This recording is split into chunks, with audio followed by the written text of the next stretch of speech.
I want to start with the downing of this U.S. drone by Russia. What questions do you have about it and the response of the United States? Well, obviously, it was reckless of the Russian aircraft, possibly intentional. Obviously, they're dumping oil on it, as I understand one of the reports said. It was intentional.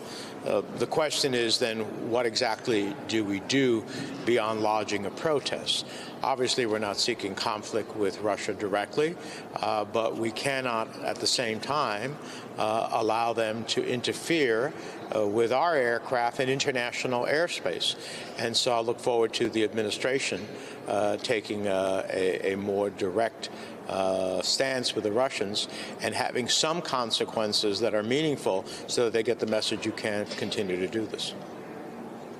Senator, I want to move to the collapse of those two major banks. And, you know, this morning everybody has their eyes on Credit Suisse as well. But you introduced a bill that would repeal the 2018 rollbacks of Dodd-Frank protections.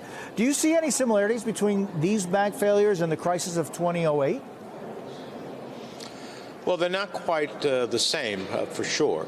But I voted against the repeal in 2018 that gave the regulators greater oversight over banks like these two that failed. I thought it was taking away, critical elements of prudential standards and risks that should have been reviewed by the regulators. And I think that vote opposing the repeal of that oversight ultimately is, justified today, as we see. That's why I've joined Senator Warren and others in reinstating the obligations of those banks to be subject to our regulators at a more, significant oversight. But I also have to question the regulators. They still had, responsibility of oversight over these banks at the Federal Reserve. Was the Federal Reserve not looking at their balance sheets? It seems to me that upon looking at them, there were warning signs.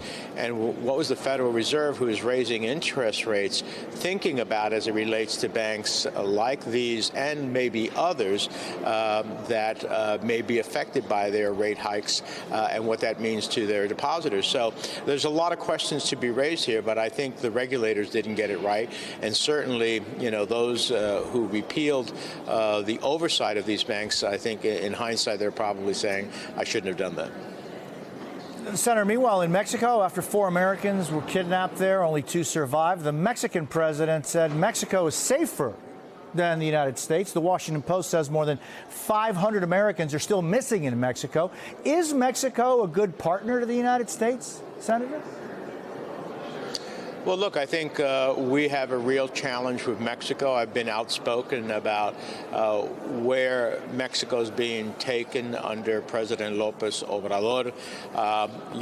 He recently said there's no fentanyl, manufacturing in Mexico. That's just simply false. Either he's deceiving himself or he's trying to deceive the Mexican people. But certainly we're not deceived, and that's a huge consequence for the United States. Along the border communities, it is the cartels that control the border communities, not the government of Mexico. So Mexico has a responsibility for the safety and security not only of its citizens, but of those citizens from across the world, including the United States, who travel to Mexico. I was asked yesterday by a dear friend, should I let my son go for spring break? And I'd be honest with you, I said no. I just simply feel that President López Obrador, when he came to office, he said, we're going to, not have any more bullets as we deal with the cartels, so we're going to send them kisses. Well, that hasn't worked out too well. And lastly, Senator, you wrote a letter to the CEO of Starbucks. Says 4 New Jersey locations are still waiting for their first collective bargaining agreement. What's your message to the CEO of Starbucks? Follow the law. Obey the law. The workers voted to organize and to have a union. And under the law, once they did that, and it was affirmed that their election was legitimate and they chose to unionize, Starbucks has a responsibility to negotiate with them in good faith.